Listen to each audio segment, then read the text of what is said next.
ये बात है 14 नवंबर 1995 की। नवंबर का महीना था। घने कोहरे के साथ सर्द हवाएं तेजी से बह रही थी। इस दौरान चीन की रूट नंबर 375 बस अपने निर्धारित समय पर युवांगमिंग बस टर्मिनल से फोरग्रांट हिल के लिए निकलती है। बस यात्रियों से खचाखच भरी हुई थी। हालांकि जैसे जैसे स्टेशन आते जाते यात्री भी धीरे धीरे कर बस से उतर जाते। देखते ही देखते अब बस पूरी तरह खाली हो चुकी थी। बस में अब एक ड्राइवर और एक महिला कंडक्टर ही बचे थे। फोरग्रांट हिल का सफर अभी भी लंबा था, क्योंकि अभी भी और 7 स्टॉप बचे थे।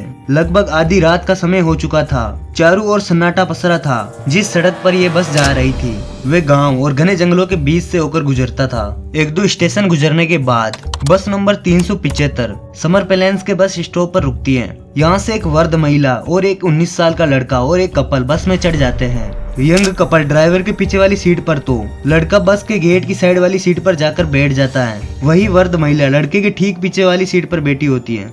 अब बस में कुल 6 लोग थे, 4 यात्री और 2 बस कर्मचारी। बस दोबारा अपनी मंजिल की ओर चल पड़ती है। अंदर का माहौल एकदम शांत था। इन 6 लोगों के अलावा दूर दूर तक कोई इंसान नजर नहीं आ रहा था। लगभग 4 स्टॉप गुजरने के बाद बस के ड्राइवर को 2 लोग सड़क किनारे खड़े नजर आए।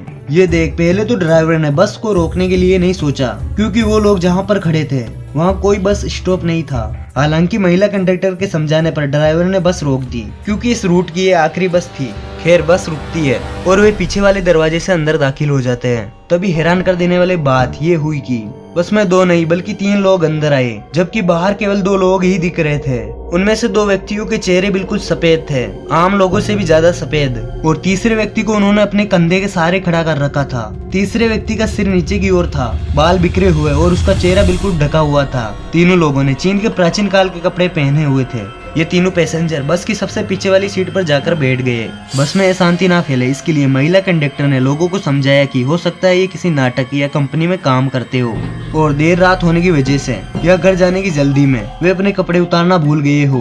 बस नंबर 375 यहाँ से आगे की ओर बढ़ी। वृद्ध महिला बार बार पीछे की तरफ मुड़ मुड़ कर देख रही थी।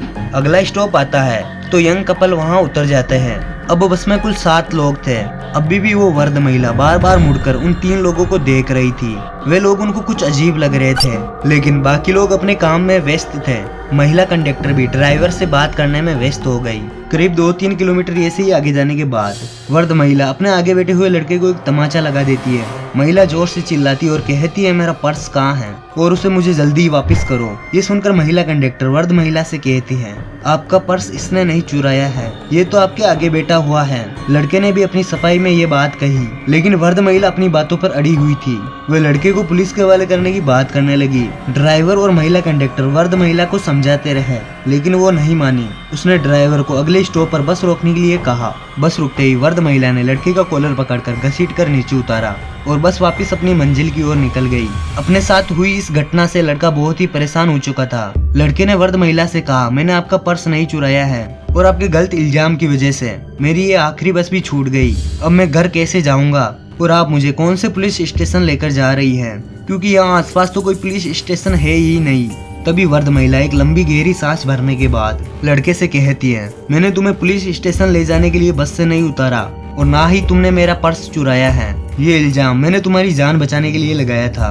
वृद्ध महिला कहती है, याद है तुम्हें वे 3 व्यक्ति जो बस में आखिरी में चढ़े थे? मैं पूरे रास्ते उन पर नजर रखी हुई थी। मुझे शुरू से वो लोग अजीब लग रहे थे। रास्ते के दौरान जब मैंने उनकी ओर देखा तो दंग रह गई। तेज हवा के कारण उनके कपड़े उड़ रहे थे। तभी मैंने देखा कि उनके पैर ही नहीं हैं और मुझे अपनी आंखों पर विश्वास नहीं हुआ। ऐसा लगा जैसे मैंने कोई सपना देखा हो। मैं लगातार उन पर नजर रखे हुई थी। तभी तीसरा व्यक्ति जो उन दोनों के कंधों पर था, उसका चेहरा मुझे दिखा। ये देख मैं समझ चुकी थी कि वे कोई इंसान नहीं है।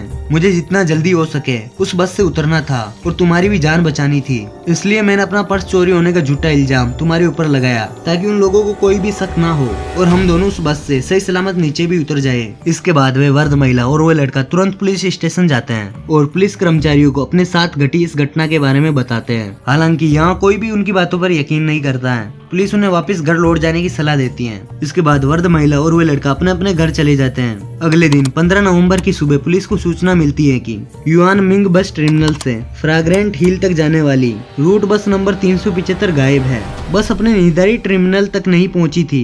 इसके बाद बिना देरी किए वृद्ध महिला और उस लड़के को पुलिस स्टेशन बुलाया गया। यहाँ उनकी बातें रिकॉर्ड की गई और देखते ही देखते ये खबर पूरे चीन की बीजिंग में आग की तरह फैल गई। रूट नंबर 375 की बस गायब है। पुलिस काफी मशक्कत और छानबीन करने के बाद भी बस नंबर 375 का पता नहीं लगा पाई। यहाँ तक कि पुलिस ने सारे सीसीटीवी कैमरे तक खंगाल डाले मगर कुछ पता न चल सका। 16 नवंबर को पुलिस को सूचना मिलती है कि एक बस नदी में गिरी हुई है। ये वही बस थी। पुलिस क्रेन की मदद से उस बस को नदी से बाहर निकालती है। बस के अंदर कुल 5 लोगों की लाशें थीं। 2 लाशों की पहचान ड्राइवर और एक महिला कंडक्टर के रूप में की गई। इस दौरान चौंकाने वाली बात ये रही कि कंडक्टर और ड्राइवर की लाश से अलग बाकी 3 लाश बुरी तरह सड़ चुकी थी। उन लाशों से बहुत बदबू आ रही थी। इतना ही नहीं, मामले को लेकर जब बस डिपो से संपर्क किया गया तो पता चला कि बस में इतना फ्यूल ही नहीं था कि वे 100 किलोमीटर तक आगे जा सके। इसके बाद फ्यूल टैंक को खोलकर देखा गया तो लोगों के होश उड़ गए। फ्यूल टैंक ताजे खून से भरा हुआ था। जिस स्टेशन से वृद्ध महिला और लड़का उतरे थे उसके बाद के रूट में जितने भी सीसीटीवी थे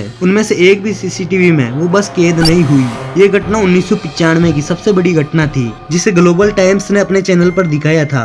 बाल बाल बचे वृद्ध महिला और उस लड़के को लोग भाग्यशाली समझने लगे। ये समय एक सवाल जो आज भी लोगों के लिए पहेली बना हुआ है वे ये है कि क्या वाकई वो तीनों लोग इंसान नहीं थे? क्या वे सच में भूत थे? दोस्तों आपको क्या लगता है कमेंट बॉक्स में जरूर बताइएगा। और दोस्तों इस वीडियो के लिए एक लाइक तो बनता है और चैनल पर नए हो तो चैनल को सब्सक्राइब कर ले ताकि आपको ऐसी और वीडियो आगे देखने को मिलते रहें। तो मिलते हैं किसी नेक्स्ट वीडियो में, तब तक के लिए बाय बाय। जय हिंद, जय भारत।